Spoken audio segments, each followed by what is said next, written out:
Nas vastas e poeirentas terras de Canaã, onde o sol impiedoso beijava a terra seca e as estrelas pareciam sussurrar segredos antigos, vivia José. Ele era o 11º filho de Jacó, mas o mais amado, a joia preciosa de seu pai. Desde tenra idade, José destacava-se, não apenas pela sua beleza, mas pelos dons proféticos que emanavam de sua alma, manifestando-se em sonhos vívidos e grandiosos. Com o coração ingênuo e a mente repleta de visões celestiais, ele compartilhava esses sonhos com sua família, sem malícia, sem perceber que cada relato tecia uma teia de inveja e ressentimento ao seu redor. Jacó, em seu amor incondicional por José, havia mandado confeccionar-lhe uma túnica de muitas cores, um símbolo de sua predileção que brilhava como uma ferida aberta aos olhos dos irmãos mais velhos. Eles, que labutavam nos campos e cuidavam dos rebanhos sob o sol escaldante, sentiam-se ofuscados, diminuídos pela luz que José irradiava. O ciúme crescia, alimentado pela inocência de José e pela evidente preferência do pai. Cada sonho de José, onde feixes de trigo se curvavam ao seu, ou estrelas, e a lua se prostravam diante dele, era uma faísca que acendia ainda mais a fogueira da inveja. Um dia, enquanto apacentavam o rebanho em Dotã, a oportunidade para a vingança surgiu. José, enviado por Jacó para verificar o bem-estar dos irmãos, aproximava-se. À distância, eles o avistaram, a túnica colorida destacando-se na paisagem árida. Lá vem o sonhador, escarneceram. A conspiração nasceu rapidamente. Uma semente de maldade plantada em corações amargurados. A ideia inicial, cruel e definitiva, era matá-lo e jogar seu corpo em uma cova, forjando uma história de ataque de animal selvagem. No entanto, Rúben, o mais velho, embora cúmplice na inveja, sentiu um lampejo de compaixão.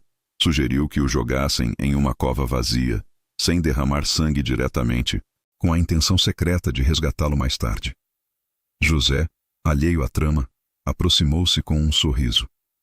Mal sabia ele que aquele seria o último momento de sua infância. Os irmãos o agarraram, arrancaram brutalmente sua túnica colorida, o símbolo de seu amor paterno, e o jogaram na cova. O desespero tomou conta de José enquanto ele tentava escalar as paredes lisas, seus gritos ecoando na escuridão, ignorados pela crueldade dos irmãos que, com corações endurecidos, sentaram-se para comer, indiferentes ao sofrimento do caçula. Enquanto comiam, uma caravana de ismaelitas, comerciantes do deserto, surgiu no horizonte, seguindo seu caminho para o Egito. Judá, buscando uma solução que lhes rendesse algo e evitasse o derramamento de sangue direto, propôs vendê-lo como escravo. A ideia foi aceita. Tiraram José da cova e o venderam por 20 moedas de prata. Aquele ato selou o destino de José e o peso da culpa nos corações de seus irmãos.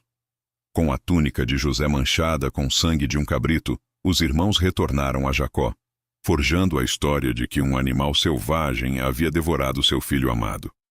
A dor de Jacó foi incomensurável, rasgando suas vestes e mergulhando-o em um luto profundo e inconsolável.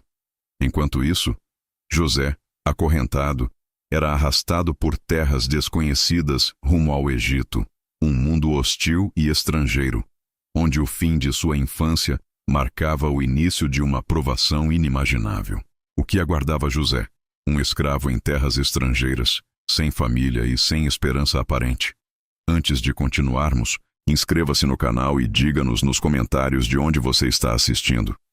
No Egito, uma terra de pirâmides imponentes e deuses misteriosos, José, o jovem hebreu, encontrou-se acorrentado e vendido como escravo na casa de Potifar, um oficial de Faraó, capitão da guarda.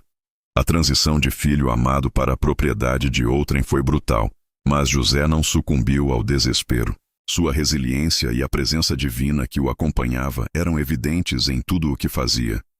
Potifar, um homem perspicaz, rapidamente notou a diligência e a sabedoria que emanavam do jovem. José, com sua integridade inabalável e sua capacidade de gerenciar, ascendeu rapidamente, não apenas como um escravo comum, mas como o administrador de toda a casa de Potifar. As finanças, os servos, os bens, tudo estava confiado às mãos de José, e sob sua gestão, a casa de Potifar prosperava como nunca. A bênção do Senhor estava sobre José, e através dele, sobre tudo o que Potifar possuía. Contudo, a beleza e a virtude de José não passaram despercebidas. A esposa de Potifar, uma mulher de desejos insaciáveis e olhar lascivo, começou a cobiçar o jovem hebreu. Dia após dia, ela o assediava, tentando seduzi-lo com palavras e olhares. José, porém, mantinha-se firme em seus princípios, fiel a Deus e ao seu Senhor. Ele recusava veementemente suas investidas, argumentando que tal ato seria uma grande maldade e um pecado contra Deus e contra Potifar, que havia depositado tanta confiança nele. Sua integridade era um escudo contra a tentação, uma fortaleza de caráter inabalável. A rejeição, no entanto, transformou o desejo em fúria. A esposa de Potifar, humilhada e irada, arquitetou uma falsa acusação. Num dia em que José fugiu de suas investidas, deixando para trás seu manto, ela o usou como prova. Com gritos e lágrimas forçadas, ela alegou que José havia tentado coagi-la, mostrando o manto como evidência de sua resistência. Potifar, confrontado com a traição de seu servo e a dor aparente de sua esposa, e sem investigar a fundo, sentiu-se profundamente ofendido. A injustiça era palpável, mas a palavra de sua esposa prevaleceu. José, o inocente, foi injustamente lançado na prisão, um lugar sombrio e opressivo, onde a esperança parecia murchar. O cárcere era um poço de desespero, e ali, longe de qualquer conforto ou justiça, José permaneceu. Contudo, mesmo na prisão, a graça do Senhor o acompanhava. O carcereiro, assim como Potifar, reconheceu a integridade e a sabedoria de José, confiando-lhe a supervisão dos outros prisioneiros. Foi nesse ambiente de cativeiro que José encontrou 2 oficiais do faraó, o copeiro-chefe e o padeiro-chefe, ambos caídos em desgraça. Certa noite, cada um teve um sonho perturbador. José, com o dom divino da interpretação, ouviu seus relatos e, confiando em Deus, revelou o significado de cada um. Ao copeiro, previu sua restauração ao cargo em 3 dias. Ao padeiro, infelizmente, anunciou sua execução. As interpretações se cumpriram exatamente como José havia predito. Antes da libertação do copeiro, José pediu-lhe que se lembrasse dele e intercedesse junto ao faraó. Mas o tempo é um mar de esquecimento para muitos. O copeiro, restaurado à sua posição de prestígio no palácio, mergulhou na rotina e no luxo. E José, o jovem hebreu que havia interpretado seu sonho e salvado sua vida, foi esquecido. 2 longos anos se arrastaram, e a amargura do esquecimento pesava sobre José na escuridão da prisão. A injustiça parecia não ter fim, e a esperança, um fio tênue, ameaçava romper-se. Então, os ventos do destino começaram a soprar novamente. O próprio faraó teve sonhos perturbadores que ninguém em seu reino conseguia interpretar. Os sábios e magos egípcios, outrora tão confiantes, estavam perplexos. Foi nesse momento de crise que o copeiro finalmente recordou-se de José e de sua extraordinária capacidade. Ele contou ao faraó sobre o jovem hebreu na prisão que interpretava sonhos com precisão divina. Imediatamente, José foi convocado. Retirado às pressas da prisão, ele se barbeou e trocou suas vestes, sendo levado à presença do poderoso faraó. Com humildade, mas com inabalável confiança em Deus, José declarou que a interpretação não viria dele, mas de Deus. O faraó narrou seus sonhos: 7 vacas gordas devoradas por 7 vacas magras, e 7 espigas cheias devoradas por 7 espigas mirradas. José interpretou os sonhos como a revelação de 7 anos de grande fartura, seguidos por 7 anos de fome devastadora sobre todo o Egito. Ele não apenas interpretou, mas propôs uma solução: armazenar 1/5 da colheita durante os anos de abundância para sustentar a nação durante a escassez. Sua sabedoria e a clareza de sua visão eram inegáveis. Impressionado com a inteligência e a sagacidade de José, e reconhecendo a presença do Espírito de Deus nele, o faraó não hesitou. Ele tirou seu anel de sinete, vestiu José com roupas de linho fino, colocou um colar de ouro em seu pescoço e o nomeou governador de todo o Egito. José, o escravo hebreu, o prisioneiro esquecido, tornou-se o segundo homem mais poderoso do reino, com autoridade sobre tudo, exceto o trono do faraó. Ele viajou por toda a terra do Egito, organizando a coleta e o armazenamento de grãos, preparando a nação para a calamidade que se aproximava. A transformação era completa. José, agora um homem poderoso, enfrentaria a fome que assolaria a terra. Mas e o reencontro com seu passado?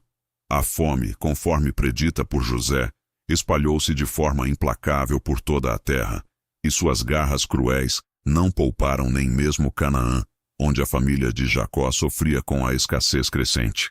O celeiro de José no Egito era o único refúgio contra a miséria que assolava as nações.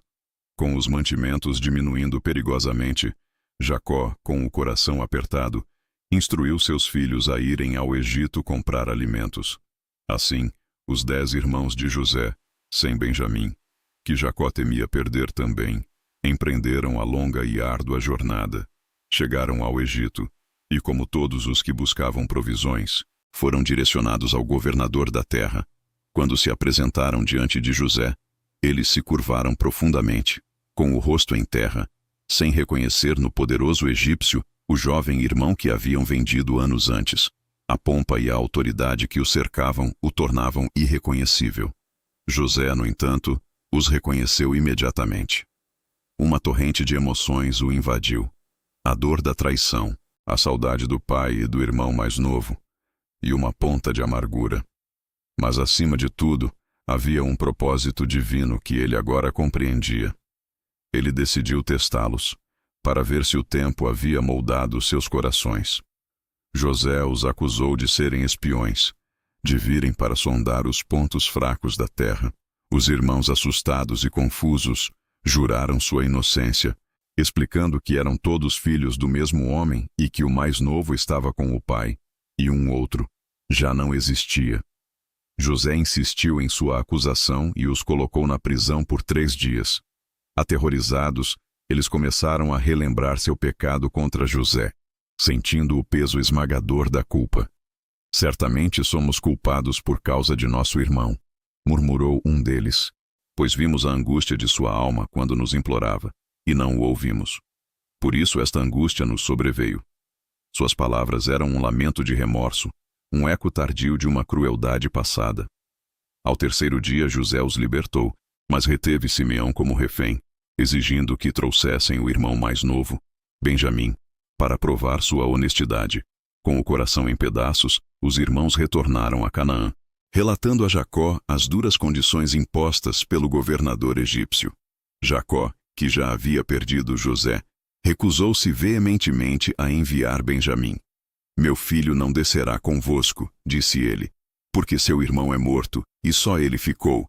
E se lhe suceder algum desastre no caminho que fordes, fareis descer minhas cãs com dor à sepultura. Mas a fome apertava, e a vida de toda a família estava em jogo. Judá, com uma coragem e um senso de responsabilidade que não possuía anos antes, intercedeu. Ele garantiu a segurança de Benjamim com sua própria vida, prometendo trazê-lo de volta, custasse o que custasse. Jacó, sem outra opção, cedeu. Assim, com presentes e o dobro do dinheiro, os irmãos embarcaram na segunda viagem ao Egito, levando Benjamim. Desta vez, José os recebeu com uma alegria contida. Ele mandou preparar um banquete e os fez sentar em ordem de idade, para espanto deles. Durante a refeição, Benjamim recebeu porções 5 vezes maiores que as dos outros, um sinal do afeto de José. Contudo, o teste final ainda estava por vir. Secretamente, José ordenou que sua taça de prata fosse colocada no saco de Benjamim. Ao amanhecer, quando os irmãos partiram, José enviou seus servos para persegui-los e acusá-los de roubo. A taça foi encontrada no saco de Benjamim. Desesperados, os irmãos rasgaram suas vestes e retornaram. Judá, com o coração partido, ofereceu-se para ser escravo em lugar de Benjamim. demonstrando uma mudança radical de caráter e um amor fraterno que antes lhes faltava. Sua súplica foi comovente, um exemplo de redenção e lealdade. José não conseguiu mais conter suas emoções. Ele mandou que todos saíssem, exceto seus irmãos. Em meio a soluços incontroláveis, ele revelou: "Eu sou José, meu pai ainda vive?" O choque e o terror tomaram conta dos irmãos. Eles não podiam acreditar que aquele poderoso governador era o irmão que haviam traído. José os acalmou, explicando que não era ele, mas Deus, quem os havia enviado ali para preservar muitas vidas. "Não vos entristeçais, nem vos irriteis convosco mesmos por me haverdes vendido para cá, porque para a conservação da vida, Deus me enviou adiante de vós." O perdão foi total e incondicional. José abraçou e beijou cada um de seus irmãos, chorando copiosamente. A reconciliação foi um momento de profunda cura e redenção. Ele enviou carruagens para buscar seu pai, Jacó, e toda a sua família. O reencontro de Jacó e José foi um dos mais emocionantes da história. Um pai que havia lamentado seu filho por décadas, agora o via vivo e poderoso. José governou o Egito com sabedoria e justiça, salvando não apenas o povo egípcio, mas também sua própria família e muitas outras nações da fome. A família de Jacó, agora prosperando na terra de Gósen, no Egito, tornou-se uma grande nação, conforme as promessas de Deus. A história de José é um testemunho eterno de fé inabalável, da capacidade de perdoar o imperdoável e de como o propósito divino pode emergir da dor, da traição e da mais profunda adversidade, transformando o mal em um bem maior.